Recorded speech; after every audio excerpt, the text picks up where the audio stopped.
Pika tokubike no moko. Twavana nluenki simya tata nzambi kiambote. Munkumbwa se mwana tata mwana velela. Munkumbwa se. Ye mwana. Ye tata mwana velela. Papa ye mama tulendele kutufwanda. Mozola kwa se ye mwana ye tata mwana velela.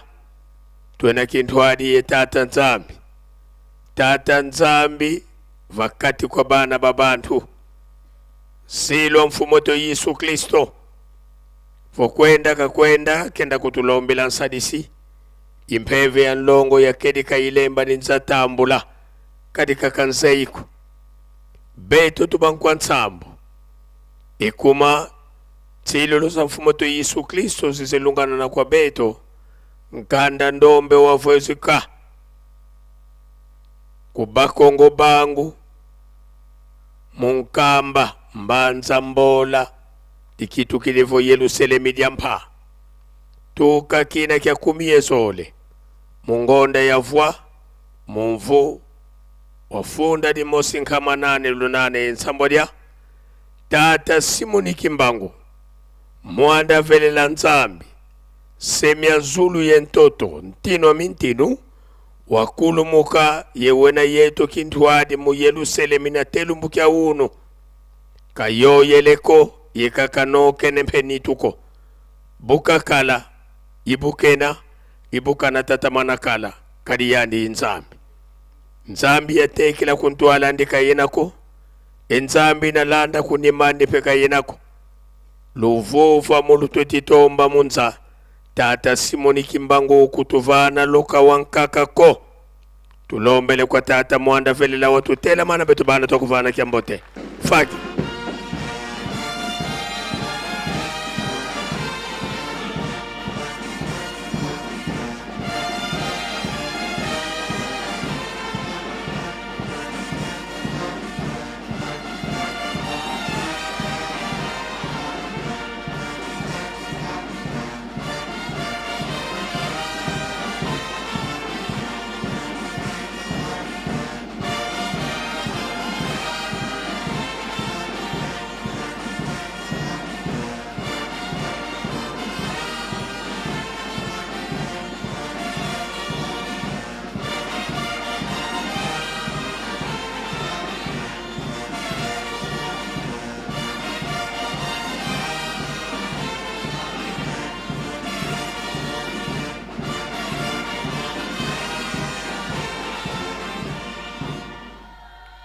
Pika tokubike no moko.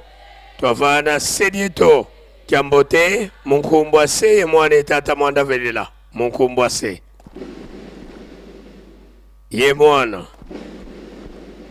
Ye tata mwanda velela.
tulendele kutofwana sidito wanzambe to tata mwanda velela beto bana bakutukulombela bakafulu watusikidikisa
Kimbangisme oye! Kimbangisme oye! Kimbangisme oye!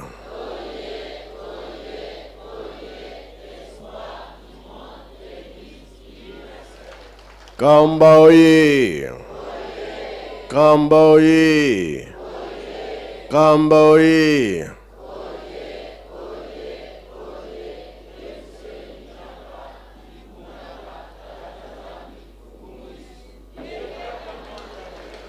Bajeno oye! Bajeno oye! Bajeno oye!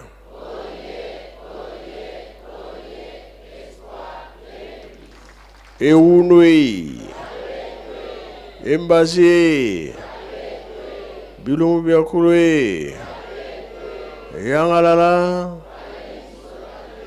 Esengo bi esengo te! Kiese voka kiese kwe. Chai voka chai kwe. Lelo ezali mardi, mkolo toyoka makambo 5 mois epai ya Papa Mbenza. Tozali bana mapamboli, ndenge papa azali koloba na biso ntango nyonso. Toyebaka yango tobebisa te. Tobongisa. Pamba te biso tona chance ekeke ya liboso tolongaka te ekeke ya mibale tolongaka te ekeke ya misato tolongaka te oyo ya mine ya mapamboli tosala makasi tolonga ndenge bapapa balobaki ete tolona tobokola likambo ezali wana soki totali makambo bapesi biso ya minene ya kolona tokobokola ekobimila biso likambo kitoko ya malamu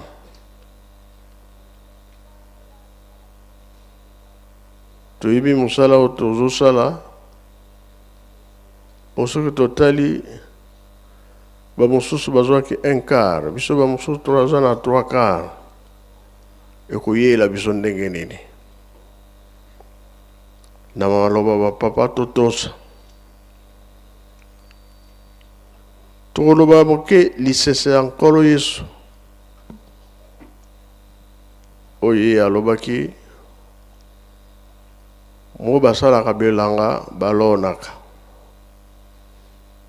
bazwaka bagraine bazwaka bwaka soki ekwei na nzela ndeka likolo bakolia yango soki mpe ekwei na mabanga bebi nango mosusu ekwela na banzube basende me boti kitoko oyo kweli pe sika malamu ekobota kitoko toyelakisi ke bazali koteya biso okweli wapi ane yango tozosilisa ya 2025 soki osali bilan obebisaki malamu change lana sala nzela ya malamu oyo ekobongisa yo Papa Elebe, Papa Nduna, De Gaulle, tant que la personne a matière commune. Pour l'élaxite, lycée Saint-Coloïs, ils allaient pour la biso, toujours ça de la Nzambé.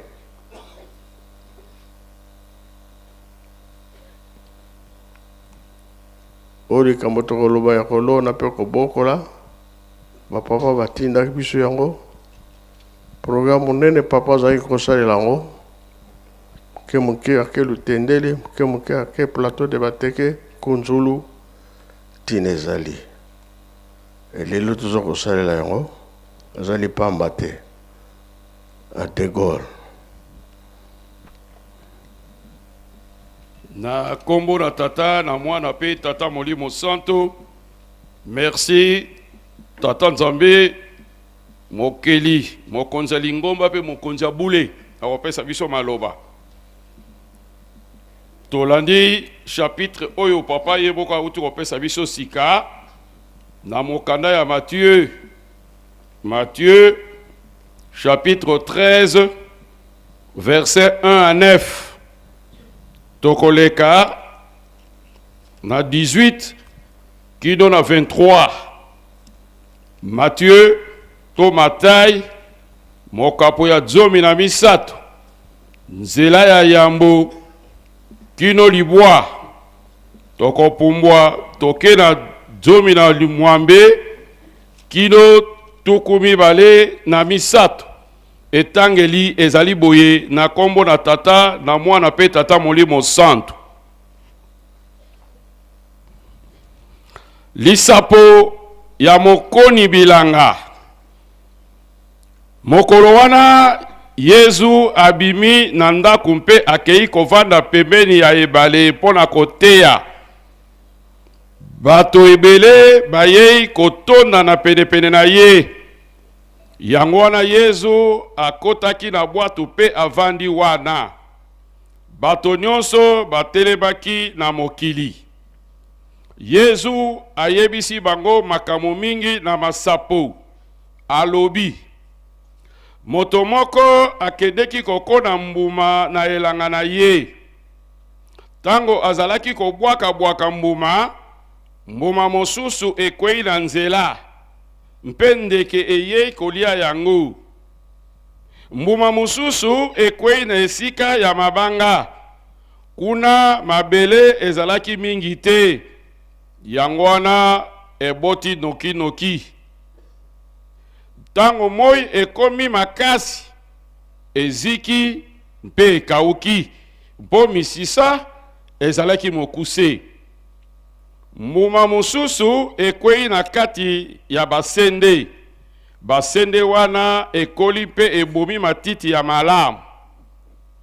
Kasi mbuma mosusu ekwei na mabele ya malamu mpe eboti mosusu eboti bambuma nkama moko, mosusu tuku motoba mpe mosusu tuku misato. Bongo Yesu alobi lisusu na 9 da suki na 8 na lobaki bo libisa na ke na verset 18. Yesu alimboli lisapo ya mokoni bilanga. Boyoka ndimbola ya lisapo ya mokoni bilanga. Batu oyo bayoki sango na bokonzi mpe bazwili yango makanisite. Bakokani na mbuma oyo ekwei na nzela. Monguna ayei mpe alongoli mbuma oyo bakoni na mitema na bango. Bato mosusu bakokani na mbuma oyo ekwei na mabele oyo etonda na mabanga. Tango bayoki maloba ya Nzambe bandimi yango noki na esengo kasi misisa ekoli te na mitema na bango bandimi kaka na mwa ntango moke soki bamoni pasi to minyokoli mpona maloba ya Nzambe batiki bondimi na bango noki bato mususu bakokani na mbuma oyo ekwei na kati na basende bayoki maloba ya Nzambe kasi pasi ya mokili pe bisengo ya bomengo oyo ekosaka bato enyati maloba yango bongo eboti te bato mosusu bakokani na mbuma oyo ekwei na mabele ya malamu bayoki maloba ya Nzambe pe bazwili yango makanisi bongo bayei kobota mbuma bamosusu bambuma nkama moko bamosusu tuku motoba pe bamosusu tuku misato na kombo na tata na mwana pe tata Molimo Santo na kombo na tata na mwana pe na tata Molimo Santo tokopesa mwana ndimola bukose na liloba ndenge nkolo Yesu apesaki lisese mpe alimboli yango lelo tata mokonza bule mokonza lingomba ayi kokundolela biso yango na ntina na bolingo oyo makasi azalaka yango katikati na biso mpote makanisi na biso na mubu ezali kosila mpe na mubu ezali kobanda tokoka kozwila yango kokata yango ntina kuna bapesi biso lisese to lisapo ya mokoni bilanga babimbuma ekwei na bisika lolenge ya lolelaki yango ezali kokwela batata ba mama lisese oyo ezali kolakisa biso moloni akoti na kati lelanga azali kobwaka mbuma bipai na bipai liloba ya Nzambe ebotaka mbuma ekeseni na ndenge ekweli na kati na mabele to na kati na motema ya mutu motema ya moto oyo ezali makasi oyo eyambaka liloba na Nzambe noki te tobenga ba incrédule oyo ezali mabanga oyo etondi na nzube oyo kuna etondi na makambo ya malamu me kasi lokola ekwenge na mabele ezali mingi te likola mabanga ebimisi mbuma noki ekufi likambo nini nkolo alingi koyebisa biso na kati na likambo wana azali kolakisa biso ete esengeli na biso moto na moto ndenge tozali wana batata ba mama bilenge moto na moto azwa responsabilité na ye moto na moto akoyeba responsabilité na ye na motema na ye lolenge nini ozali kobongisa yango mpote ofongola yango okoyamba liloba okoyamba nkolo yo moko nde ozali responsable ya motema na yo soki toke kotanga na Apocalypse emoniseli ya Yohani chapitre 3 verset 20 nkolo alobi te atelemi liboso na porte azali kobeta soki okoyoka pe okondima okofongola me bakoya bango misato tata mwana pe Molimo Santo nde bazwi esika epai na yo nde bavandi kuna nde basepeli na bango elongo na mubu oyo tozali kosilisa oyo tozali kobanda ya sika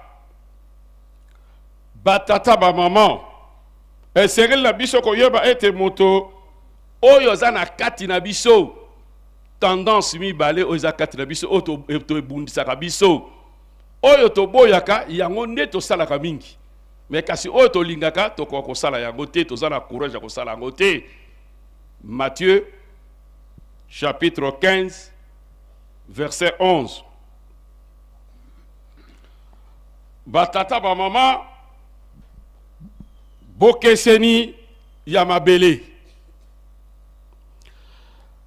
nzela motema makasi liloba ya Nzambe ekotaka te mbala moko Satana ye abotoli yango eliko babososoli ezali kati na biso te tolobelaka ko tango nyonso esengeli na biso tososola na ntango nini biso tokomi papa mfuma mbanza yebisaki na ntongo nzete ya figi ndenge apesaka biso ba période ba saison mais bi toza na miso tozomona te tozali na matoi toza koyoka te papa président otu koloba ndenge nini tokoyebisa na biso moko toza na kati mpe na bandeko baza libanda te oyo nde lola oyo toza liboso na nzambe mokeli me bososoli kati na biso ezali te yango eza kopesa biso pasi mabele ya mabanga motema oyo ezali misisa persévérance ezali te na kati na mondimi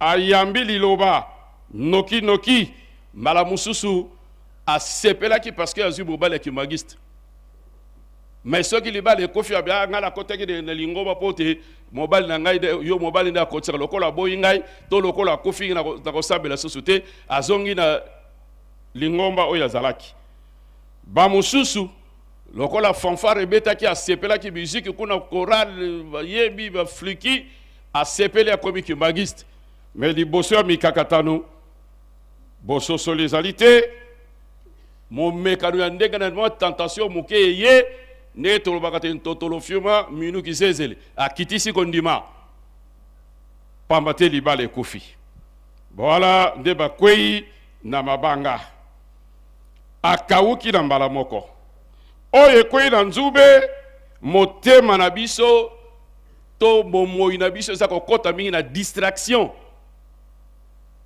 tozali kokota mingi na distraction souci ya makambo ya mokili souci ya bozwi surtout na biso bilenge bagene toboyi teke tozwa me tokende balembe na concours ya nzambe tokolonga kaka posa bilulela ngai particulièrement nakumisaka tata Molimo Santu mingi ndenge apesa biso litei oyo te yenga nyonso esenga na biso tolataka uniforme parce que na ntango wana ezalaki tozakolata bilamba libanda mingi baza koyanda kwa nzambe te dimanche lokola nalataki fils unique donc kaka yango nalataka mikolo nyonso dimanche baninga baza kotonga ngai nakokende so ndako nzambe te mosusu alungwe njili aketi ngaliema mpo camarade batangaka na ye aza mwana mvwama ake kuna mpo alukila veste ya kolata dimanche oyo vraiment tata Molimo Santu solo bunzambe na ye ezali komonana toza komonana likambo ke me eza likambo nene alors na ntango wana soki misala ya ndenge emonani kati na biso omoni kondima ya motu ezali kokweya noki oyo akwei na mabele ya kitoko oyo akwei na aza na motema ya boyambi motema botosi limemia moto oyo ayambi liloba na nzambe na esengo nyonso akolisi yango mpe abotisi yango mbuma tolobi mokama tuku motoba na tuku misato epesi esengo yango wana batata bamama liloba na nzambe eza na nguya so ekokokota nango partout ekokwela mabanga lotisa ako ebimi liloba na nzambe kasi moyini satana azali kokota mpe azali kobebisa yango baza koatire attention na biso mingi ete selme tosala makasi tobongola motema na biso bose nkolo alobi na Matthieu na chapitre 5 na verset 8 esengo na oyo apetoli motema mpote ya komona nzambe likambo nde na biso ekangami wana yango na batata bamama ekozala biso ndenge nini mpo topetola motema na biso ekopetama eza nango na bakrobasi ya kosala te ezali na biso tobelemaka mpo na koyoka. La foi vient de ce qu'on entend. Kondima eyaka na o bazali koyoka. Romains chapitre 10 verset 17. Tango tozali koyoka kondima na biso ezali komata. Poto to yoka esenge na biso tokima kama yangani na biso te ndenge tokuti koloba. Mingi bazana bolembu tolandaki bandi ya papa Mfumalongo papa Diange nawa oya s'adressaki na bakan ete tango ndako nzambe ezali awa lokola lobi mercredi fête eza ya presse papa Mfuambaza lobaki na ntongo tozala ebele po soki biso toyete bango baza muke fête komona na te tokima kama yangani na biso te. Hébreux chapitre 10 verset 25. Soki tozali kokima mayangani na biso tolandi ndenge papa uti koloba biso na mobu oyo to bongisa soki tozalaki na bolemu na kokota na chorale, tozalaki na bolemu na ba répétition na ba contribution na makambo nyonso bitinda ya mokonzi ya bule mokonzi ya lingomba na mobu oyo tozali kobanda sika tobongisa yango mpo ete tokoka kolonga. Po soki tosali niono totamboli biso moko tokolonga te batata bamama soki tokangami na nzete te biso toza betape. Jean chapitre 15 verset 5. Soki tokokangama na nzete te tokokawuka bakokata biso bakobwaka biso na moto mpe tokozika na sima mopepe koya putulu ekokende liboso tokosala eloko moko te. Yango na responsabilité na biso, responsabilité na yo, responsabilité na ngai, esengeli na mutu na mutu bongisa makambo na yo. Nzambe azali prêt, azali kobuka matei na ntongo, matei na mpoko batata bazo ko encadrer biso. Mpote mabanga oyo ezala 4 mitema na biso ebukama. Tozali komona ngo nkaka, tozomona ngo mpasi. Mais nzoka nde résultat nde tozali bazali koluka pa na biso. Mutu moko atikala te, mutu moko akweya te. Hébreux, chapitre 12, verset 11.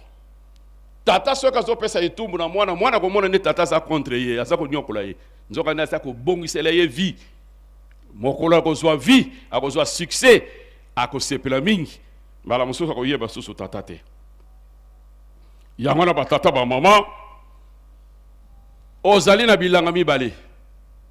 Elanga oyo ozali ko jardin oyo zo bwakila ngo mai. Jardin oyo ozali ko bwakila ngo mai te. Na kolikia jardin oyo bazo ko bwakila mai na elanga yango ko bota malamu. Biso tozali ko pesa mingi na mokili yango na kondima na biso ezali ko mona na te mbuma ezali ko bota mate. Nzoka ndeso to boti mbuma malamu. Tata Nzambe tapa sibo kibang moli musanto azui lukumu biso nde to benga mi ba croyant ki magiste.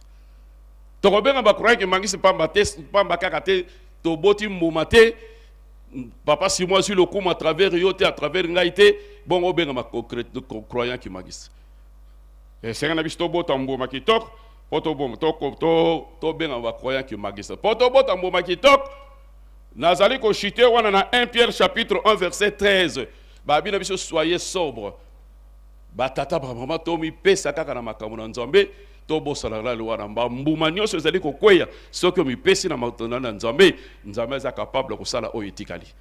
Tata Molimo Santo na telebi wana na nkomba tata mwana pe tata Molimo Santo. Merci.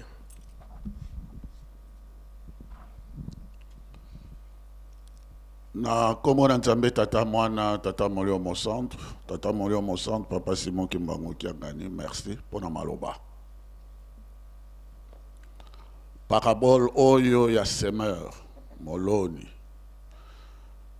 ezali parmi le 7 paraboles oyo ezali ko constituer discours ya nkolo Yesu sur bokonzi na Nzambe le royaume de Dieu. Il y a 7 paraboles mais oyo ya moloni ezali au numéro 1 la première parabole mais ezali 7 yango nde ezali ko constituer ndenge nkolo Yesu azali ko yebisa mabombami ya bokonzi na Nzambe.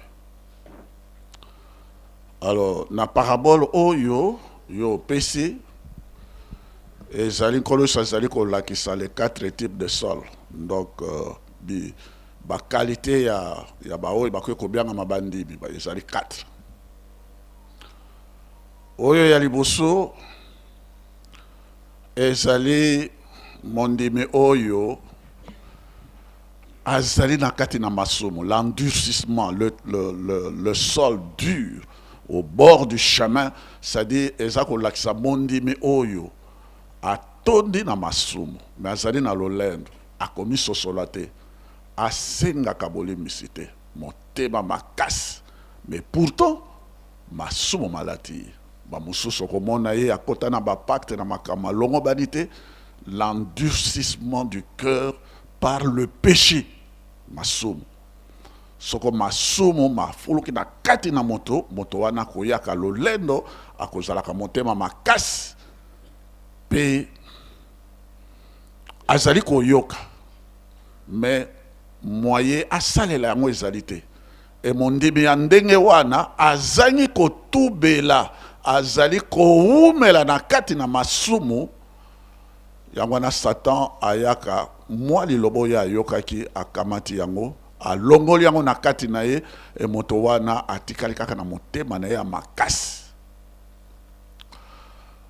Oyo ya mibale ezali deuxième type oyo ya sol ya moto oyo ezali na kati na mabanga.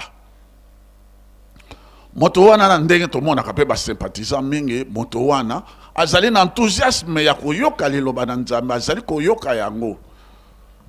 E mokete ba mosusu mpe akoti na kati na lingomba.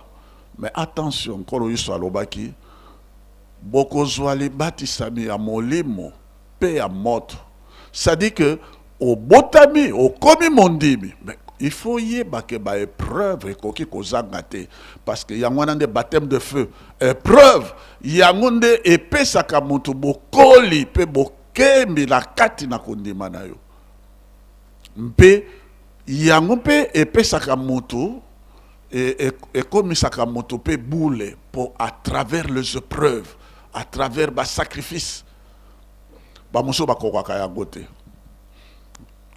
Na sima na mwa ntango okomona soki mwa mpasi ekoteli ye abia awa vérité ezali te. C'est toujours ça le mot, hein? Awa vérité ezali te. Nake koluka esika vérité ezali amona clair kuna ntango akokende kuna balobi oya balaka te ayawa akobala abia esika nde nake kozwa ake kuna esika oyo balobi awa nde bato bakobalaka noki oyo asalaka te asala bakei kuna mingi bakenda kaka na ndenge wana atika esika ya solo me akei kuna mpona nini libala kobota ba mpasi nyonso tu akoka kozwa yango noki courte joie noki kuna yango na mingi pe babunga kondima ekufa moyini alongola yango mingi babimaka bongo kuna bazalaki koloba ba américain bakoya bakobala biso na umeli kuna na bali te tango nga na komi awa directement na bali kaka ndenge wana toyokaka yango na makambo mingi mpona nini akoki te kokanga motema akoki te koyika mpiko devant les épreuves. Or yango nde ezali voi ya kokolisa yo na kati na kondima na yo misisa ezangi na kati na kondima moto wana mpe abu.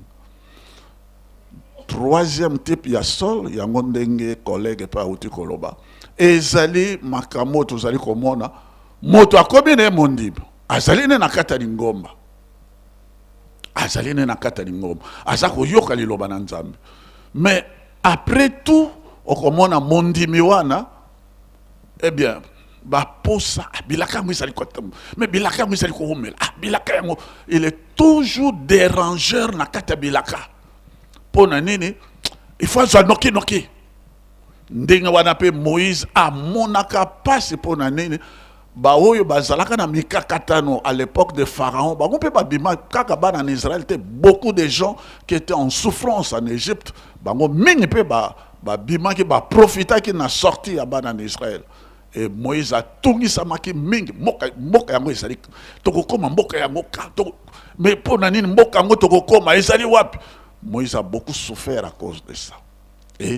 Et bato wana bazalaki bato kuto bapesaki sembese makasi penza na vodo omoni Moïse toza kolanda ake koumela kuna ake kokufa biso tosala ya biso Nzambe ekeko na biso tozonga na biso.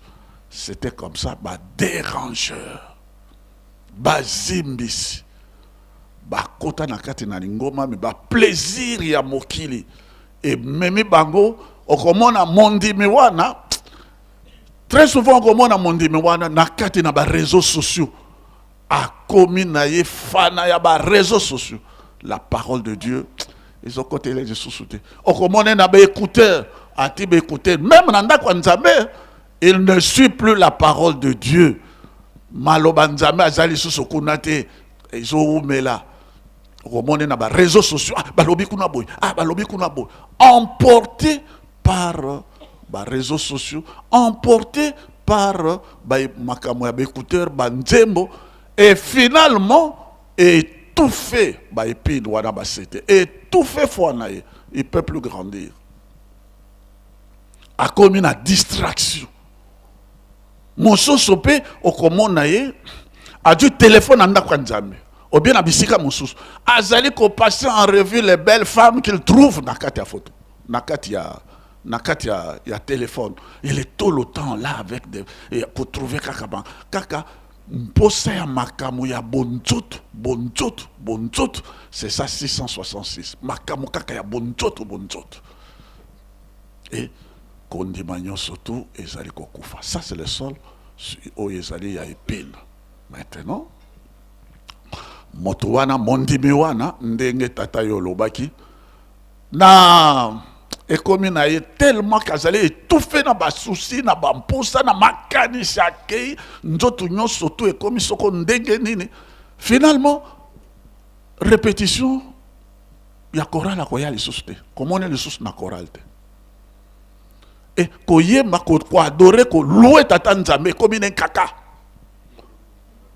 natikeli bino chorale na bino comme dit les collègues. Ah chorale na bino pe bikate le mingi pe agape na koyemba te. Akoya ne le sus na chorale te. Tango so mbula mobima omone le sus na chorale te. Mpona nini makambo elekinga mingi et puis même le dimanche on est toujours dans les affaires. Mon dit affairiste, toujours dans les affaires. Dit tout ça ma cop moko boye. Sokonga na landika bino. D'ailleurs bikate ya ngompe tikana kira na cop. Azali ko profaner le sabbat, priorité dans ma cop na ye dimanche, vous ne le voyez même pas. Yo ya kaliso na kwa Nzambe te mon cher. Fona lokavi. Bandi mi wana mpe mingi. Foignon surtout et c'est baby. Yangwana tokomi na suka mbula yangonde sa ko senga bilan. Position na yo est-ce que na chorale ozali actif? Est-ce que dans ma kamatata Nzambe oyo kaka obi oyo kakate est-ce que yo sale la maintenant le quatrième sol c'est la terre fertile terre fertile ezali mondimi oyo ayokaka akomprenaka andimi mpe atosaka abotaka mbuma ya molimo parce que bokomona mondimi oyo azali na mbuma ya molimo et mondimi wana yango yende c'est le seul qui sera sauvé parce que azana nzela ya moke ayokaka andima akomprenaka sosolaka andimi yango penze kote na kati na motema na ye mpe asalelaka yango na botosi nyonso baza moke yangwana lobi na lingomba bandimi ba bianga mi bazali ebele ba pona mikaka moke ba wana bazali nde na terre fertile bato wana okomona bango misala bakoma presque ba volontaire à tout moment il a tout abandonné pour être au service de son Dieu ami pesa mobimba alingi Nzambe na ye. Et je termine par là en précisant que na quatrième wadande batu ya bokondi na likolo parce que tous les discours ya papa Diangenda et ça dit que se résumer toujours ce qu'on l'a dit phrase wana a répété tout le temps la phrase la plus répétée il y a omelinyo surtout à papa Diangena lokali boso bokonzi na likolo manse ko pesa melabino donc parabole wana tata ndenge yo o rappeler bisu yango lelo ça vient vraiment à point nommé lokali boso bokonzi na likolo ça c'est presque le résumé de toutes les homélies il y a papa Diangena lokali boso bokonzi na likolo qui cherche le royaume de Dieu bokondi na likolo et oyo esengeli bisoto luka. La première exigence ya bokondi na ya likolo c'est l'obéissance. L'obéissance, ça c'est la première exigence botos. Et puis une vie sainte kozala na kibosantu komi petola tout le temps. Deuxième exigence. Et troisième exigence aussi, c'est être au service de Dieu. Saint Paul, je suis l'esclave de Christ. Et la soumission, sans laquelle, moi, Yangwana ezali koloba na kati na bokonzi na likolo mpoete muto alonga na yango exigence wana il faut ezala. D'abord na kamati likamo ya botos. Mingi na bana na Israël to banina na Nzambe tata nenga bimsaki. Mingi na bana na Israël bakoma ki na mokili na lakate pona nini badzanga ki botos. Je prends l'exemple, il y a Corée. Corée était un lévite, un puissant lévite. Yende azalaki na tribu parce que ezala Moïse ezala nani bazalaki ba lévite bango nyonso to. Et Corée yé azalaki un grand dérangeur. Grand dérangeur. Mais azalaki lévite. Azoloba non, Moïse a miti Nzambe, Moïse biso nyonso to. Et d'ailleurs il y avait deux motifs où il y a condamnation en Corée dans Dathan Biram, il y en avait deux. Et Corée était comme tête de liste. Et Zalaki deux. Premièrement, Corée a Zalaki ko sepelate que Moïse a bien amanzambe. Moïse a Zalali kolo na peuple de Dieu. C'est un peuple saint. Comment Moïse il faut Zalali kolo kuna? Moïse a Zalali ko lekisa. Ça c'était.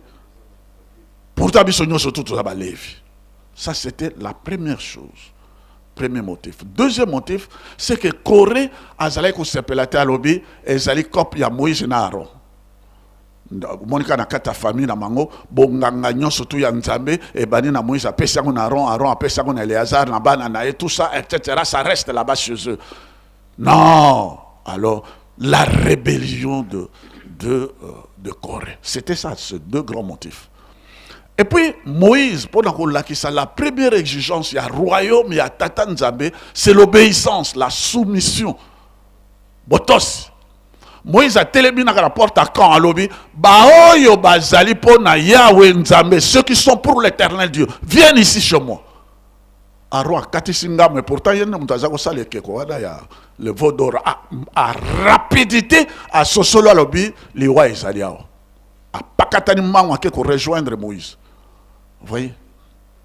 Soki to komi na suka sanza omo na suka mbola omoni que yo salaki na position mabe o salaki mabe quel que soit mabe yeba ko changer position ko senga bolemis tout ça le royaume de Dieu c'est d'abord une affaire d'obéissance.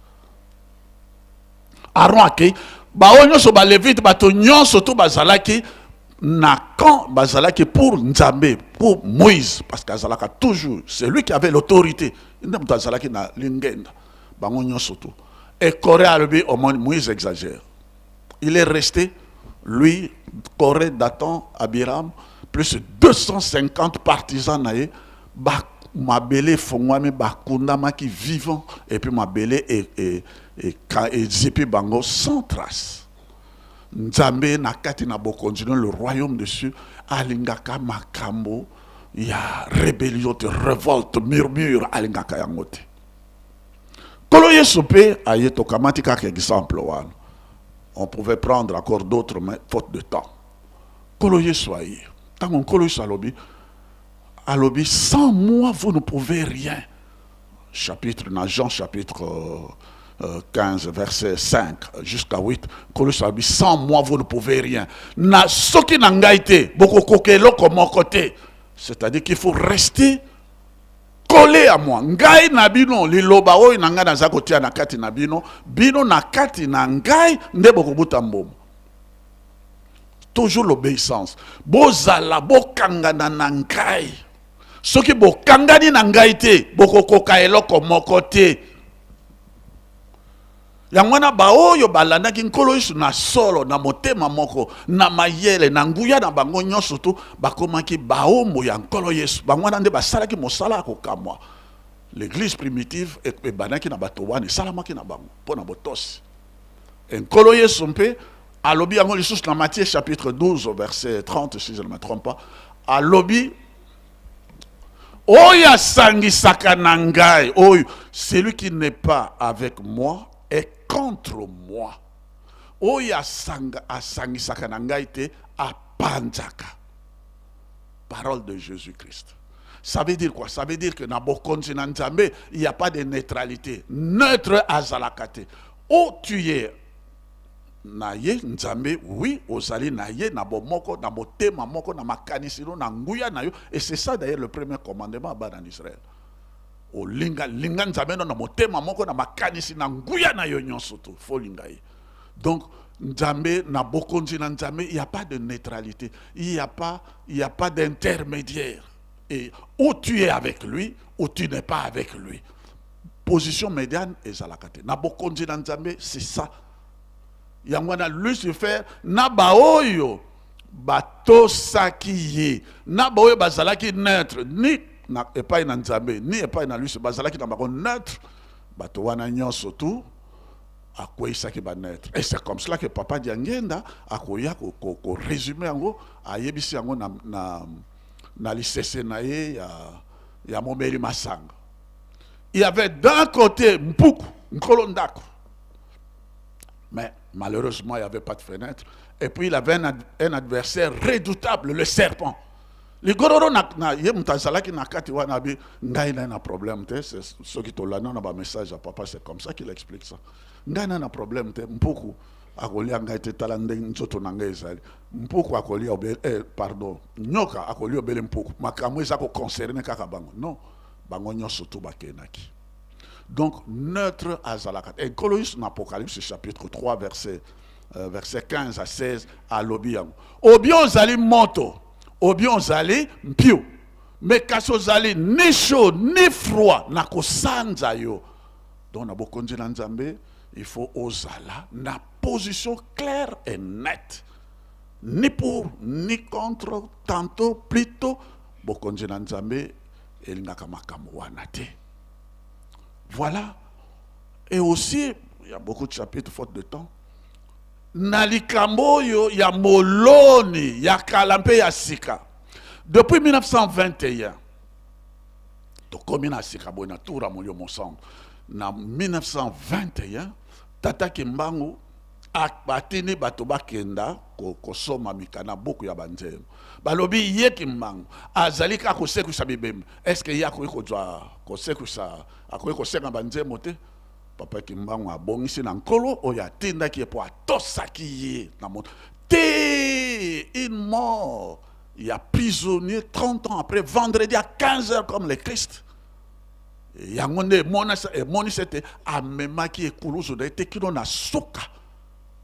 Exemple wana ya botositi kilo na suka, sacrifice wana. Et biso ba africain toujours héritage wana. Et loko wana eyeko lakisa ete asengi boyokani nzembo ebim amakesa manungi. Nzembo wana tango yango ebibi le 18 mai 1921, à partir de ce moment-là, donc mbuma moloni kolona oyo tata molio mosanto aye na ndenge netinda ya nkolo Yesu ezali na 4 parties oyo milona ezali ko Bible. 1. La parole de Dieu, la Bible. Bible oyo yango na totanga ba chapitre ndenge yo pesi biso yango. Na kati na Bible yango na papa ki mbanga lobaki manso bokozala ngo posa botanga na kati na Bible. Même date oya Noël. Makambo nyonso to na kati na Bible. Bible nde ezali ko lakisa biso ndenge balobaka oyo babengaka yango niveau. Tozomona na kati ya Bible. 1. La Bible. Ce n'est pas tout. 2. Le magistère. Maloba ye moko papa ki mango yangwana ça fait autorité ya kotosa ya kolanda papa ki mbango ibaya lobaki temple kotongama na kam yangona temple etongami apesi bilaka tokozwa bonsomi yangwana toji bonsomi monyo surtout batosaki engebene liloba na ye babotaki mboma bajipe mapamboli bakoti pe na Yerusalem. Donc maloba ya tata ki mbango yemo maloba ya ba papa magistère maloba ya yo tata molio bonsanto maloba les loba wana yango nde ezali semence les loba ezali koya et les loba wana ya yo magistère ezali mpe semence mosusu maloba wana mosusu ezali na banzembo l'hymnologie kimbangiste banjelo bazali koyeba ba message bazali kopesa depuis ba papa bango misato depuis yo pe ozali kotamolisa lingoma banjelo bazali koyeba bazopesa biso explication tala tata molio mosan tala ndenge ya lingi tala bilaka ti ndenge papa Diange dans ça ko expliquer biso moto akela maka ya liboso moto mwindo akela maka awa na nkama en Afrique ici na Congo awa na nkamba Les sumu to salaki ezalaki bondoki. Mpoto longo na kati na paso to senga bolemis. C'est le magistère. Ba mususu ba latisak batos, ba mususu batosité. Bokondi na likolo ezali ko passer par toutes ces exigences là. Semence wana liloba wana et puis tradition. Ba mbuta oya kala kala ba tradition de l'église ya ngwanande ezali milona ya tata molio monsanto. Et ba papa ba tikeli biso de loba. Papa diange na tikeli biso résumé. Na tikeli bino bolingo mibeko pe misala ezali ekangeli ya biso misato. Soki boko salela yango te passe na bino kosila te. Wana ezali semence ya liloba. Yango nande biso tozali kosalela. Mais mingi bako salela yango te. Et puis papa dialunga na kiangali nkolo Yesu. Atikeli yo liloba lobi. Teya na kati na mokili mobimba ke tata kimbango azali moli momo mon centre. C'est ça la semence. Et c'est ça l'évangile éternel. Mokili mobimba bako sosola ete tata kimbango azalaka mpe azali mpe akozala bikeke na bikeke ya azali ya bomo tata molio mon centre. Et ici qu'on a biso ezali epai na ye.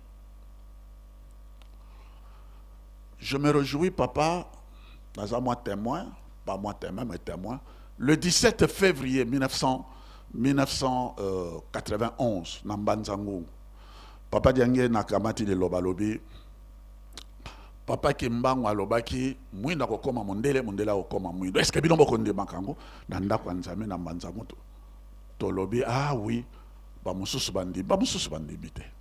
Mais à l'obi, tata Kimbang à l'obaki, nakobota malisoso na 1918. Est-ce que bilo bokondi makete ngainde papa Kimbang? Papa diange na ubeli na kati na biso, mais tozalaki ko yebate, tozalaki ko ndimate, tozalaki ko sosolate, et mingi pe batosa ki yete. Yangwana sa kolwa bolo kaliboso bokonzi na likolo. Ko bokonzi na likolo, il faut ko yeba nzambe. Il faut qu'on sosolaye, il faut qu'on dimelaye, il faut qu'on tosaye. Ça commence par cette exigence-là d'abord. Il y a obéissance. Yangwana, alors est-ce que bien on va dire yo tata kimbango? Pas mon sousou, oui, pas mon sousou. Keti. Et papa Kimbango alobaki nako bota malisusu na 1951, le 5 avril 1951 na Elisabethville. Nakobota maliso na 1951. Lelo toujours une exigence oyo ya botos. Ezali ko lakisa ete tata Kimbango azali, nous ne prions pas un Kimbango ya histoire, mais tata Kimbango ya azali vivant. Ya bomo ikati na biso. Nzambe kati na biso bato. Est-ce que minga bandemeli yo? Na 2025, je termine par là, na 2025 oyo. Parmi mes messages nyonso oyo ezako kotsa biso pe na bilan, parmi mes messages nyonso oyo papa yo sali parce que na sali mbula mobimba na nkamba. Parmi mes messages nyonso na retenir pour la journée à l'élo, na rappeler message important. Il y en a beaucoup. Chaque mardi, tu vas rappeler un message na yo papa. Papa Mokonjabou, le papa Simon Kimbango, lobby boy. Botongi Yankamba, Jérusalem, c'est la dernière chance de l'homme noir. Et ça dit le bamoko makas, c'est la dernière chance de l'homme noir. Botongi Yankamba, Jérusalem et Asika. Parce que l'ikolo ya sika, mabele ya sika, ekotongama à partir ya Nkamba, Jérusalem. Basakoli basakolaka. Ete mabota nyonso koya. Papa diangenda asakolaki. Ete bakosimba Zacharie 8 verset 20 à 23. Bakoya kosimba bilama na bino. Bakoloba bo mema biso epai na bino poto yokete nzambe azali na bino. Nzambe azali esika mususu te azali esika na balobi bakosimba elama na moyuda bare, c'était le 2 avril 1990 à Matadi Mayo. Bare esika wana bakosimba nde elama na yo kimbangiste bakoloba mema biso epai na bino nzambe azali na bino. Bato nyonso to direction na bango na Nkamba Jérusalem parce que awa nde esika likolo ya sika mpe mabele ya sika ezali kotonga manzamba lobaki je fais toutes choses nouvelles. Apocalypse 21 verset 3 jusqu'à 8. Et si quand Nzambe akopangwisa mpisoli na miso na biso, pe akokawisa yango. Et si quand Nzambe akonetola biso, poto zonga ne esika na biso ya yambo. Nde bakoya epai na yo. Toyoke te Nzambe azali epai na bino. Mosusu te kaka yo. Yango wana botosi batata ba mama. Tata lobi botongi nkamba Yerusalem, c'est la dernière chance de l'homme noir. Maintenant za ko pesa biso allez to sali musée, allez to sali na mémorial. Ezali batant, c'est pas une prédication. Temps, Nzambe est le maître des temps et des circonstances. Azakota la temps par rapport na bilaka azali na yango. Donc, il faut aussi sa mémorial, noki noki. Et puis aussi, ça peut citer où il y a longue. Bitinda naye, ça ne se négocie pas. On ne négocie pas avec Dieu. On négocie, vous pouvez négocier avec des hommes, mais pas avec Dieu. Et sengeli bisoto kamata bitinda wana, totosa, soki tozali bana na botos. Donc, on a bisengo. Parce que bisengo wana ezali pas inaye. Un jour, papa, l'émission pour l'indiscrétion.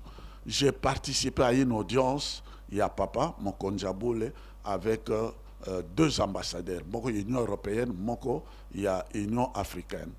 Papa, Azako Loba, l'ambassadeur, il y a Union européenne.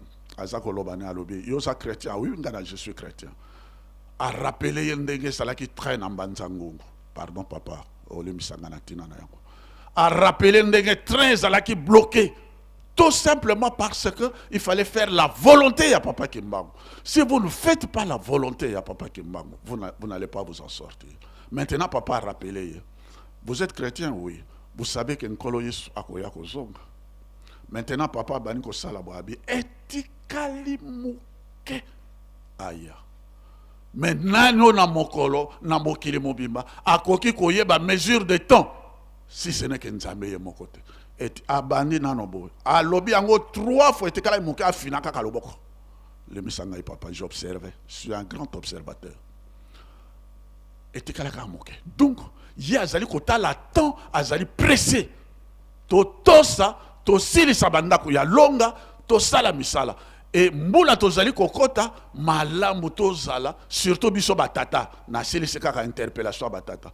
To pesa ba promesse ya bateau de pêche était en 2026 to sili sa makama bateau de pêche wana le 20 bateau de pêche est mon nana batata oye tokoto sobia tokoto sate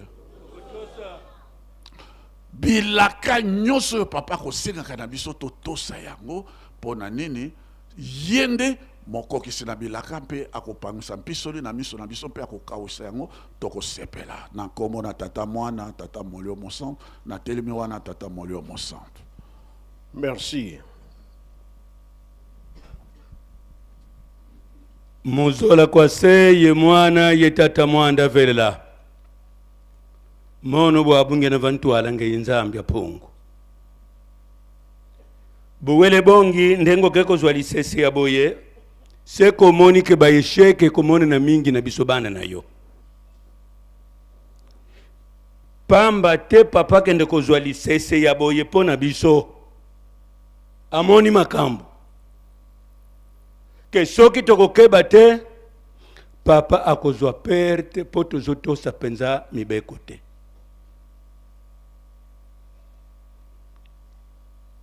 Motema ya mutu soki ezali kola balabala mutu moko akolona na kati ya balabala te meme oyekula siansi ya agriculture te toke kotambola na bamboka nzinga okende komona mutu moko te ke azolona na balabala rien.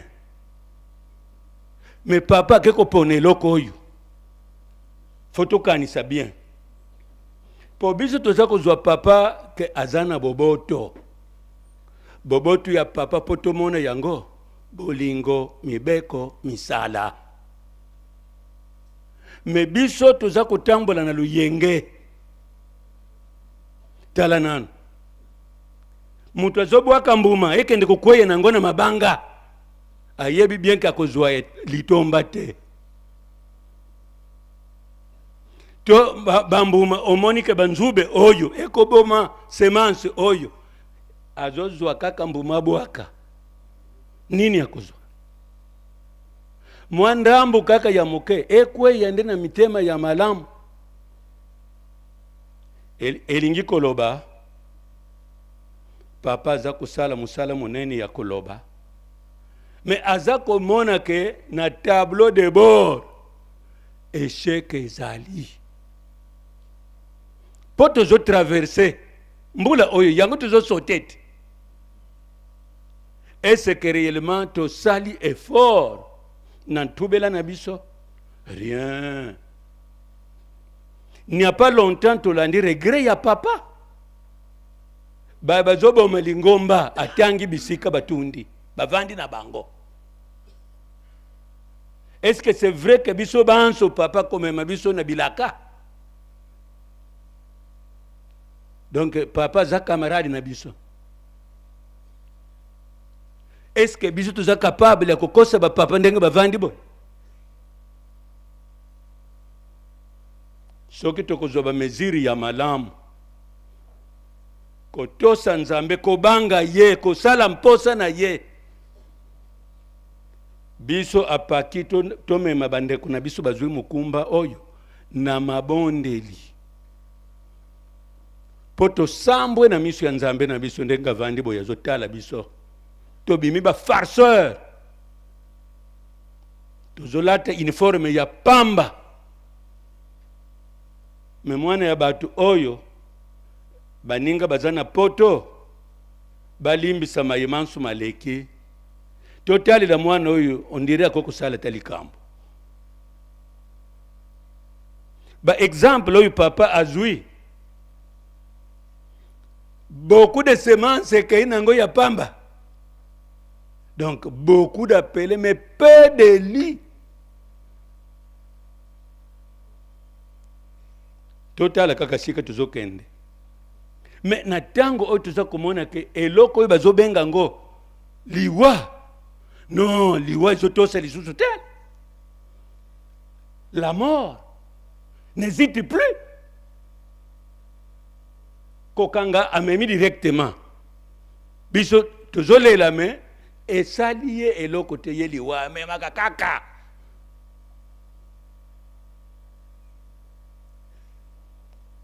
Lisese ya papa tokende kotanga na suka ba passage biblique mususu ezali kuna ke ngai na bayi baza kotosa ngai te ata baza kotala boyi bamona eloko te noki baya kobondela ngai na bikisa bango. Merci nzambe alobili biso na masese batuna kinkolo kasi pona nino zozwa masese oyo bandiko zwa boy tiens po no kite ba yakobondela ngai na bikisa bango landa tanga perikope oyo mobimba na yango kokende ko comprendre pasi ekozala bai baza komona ke bazokosa papa bango nde bakokosama na kombo na tata na mwana mulimo santo. Merci Bamuta Bokeno Rwanda. Totondi nzambe na biso na boboto boyo. Merci. Tuzoko tonga Yerusalemi ezali pamba te. Tolo na peto bokola ezali pamba te. Eza musala batata batikeli biso. Pona nini bayekoli nyonso nkolo Yesu babomaki bango moko kaka azalaki na prison ezalaki Jean na île nkolo Yesu alobi na ye mokili ya sika mboka ya sika nde alakisaki ye donc alongolaki oyo kolo Yesu ezaki na bango atindi awa sikoyo Yema moko papa mfuma longa loba na biso. Tokotonga bie tokotonga te tondima ki tokotonga. Kasi soki tobebisi bakobotola ngo na bapaya. Babotola? Tikiti bapaya babotola na bango te. Babotola te, Tokosala? Oui, tozali kosala. Ya biso. Oh, machaba.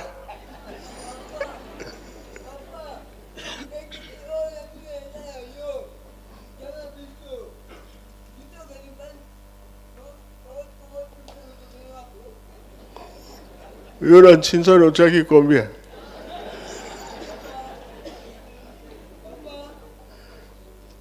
Oui, machaba. Ikwange tulaka.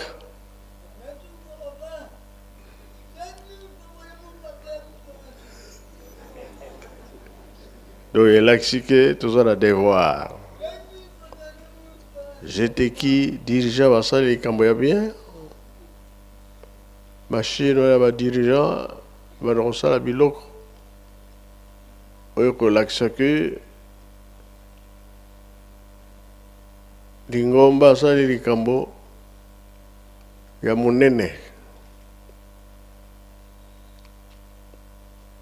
Tout à l'heure, j'étais qui aille dans camion, il y a forage, difficulté à moi, ils ont un biso, ça dépend du Camerounais. Alors, yango ezala ki papa yaka na kama na fête, ba mindele pe bayaka papa ya pe bayaka mingi, balala kana wino. Mais conditions ezaki malamu penza te, mai te, courant te. Tengo ya senga ki boli puisque prochainement ntango bokoya ndenge bolala kana mboka na bino ndobi mikili na bino bokoya kolalela bongo awa biloko nyonso ekozala siko biloko wana ezali bien ezali te.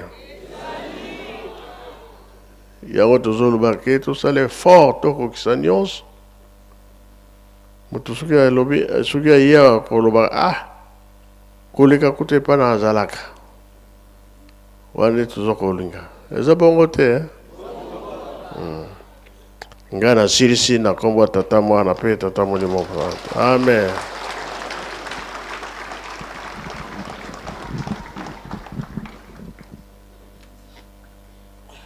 Merci papa ndengo pesi biso nzela kolanda pe koyoka makambo ya 5 mois.